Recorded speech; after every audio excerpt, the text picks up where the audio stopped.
অবশেষে স্বামী শাকিব খানকে সঙ্গে নিয়ে ঢাকা বিশ্ববিদ্যালয়ে গিয়েছিলেন ঢালিউড কুইন শবনম বুবলী। কিন্তু কেন?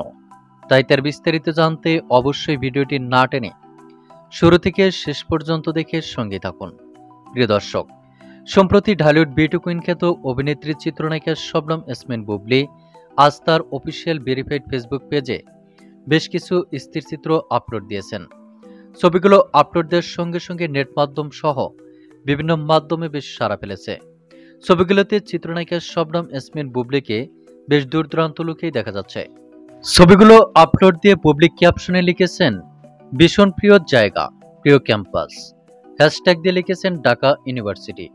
অর্থাৎ ঢালিউড বিউটি কুইন খ্যাত অভিনেত্রী চিত্রনায়িকা শবনম ইয়াসমিন বুবলী হঠাৎ ঢাকা বিশ্ববিদ্যালয়ে উপস্থিত হয়েছেন। জানা গেছে, বিশ্ববিদ্যালয় কর্তৃক কাগজপত্র সংগ্রহের জন্য বিশ্ববিদ্যালয়ে উপস্থিত হয়েছিলেন চিত্রনায়িকা শবনম বুবলী। তবে মন্তব্য রয়েছে, চিত্রনায়িকা শবনম ইয়াসমিন বুবলী তার স্বামী শাকিব খানকে সঙ্গে নিয়ে বিশ্ববিদ্যালয়ে উপস্থিত হয়েছিলেন। শুধু তাই নয়, ধারণা করা হচ্ছে চিত্রনায়িকা শবনম বুবলীকে ক্যামেরাবন্দি করেছেন ঢালিউড সুপারস্টার শাকিব খান।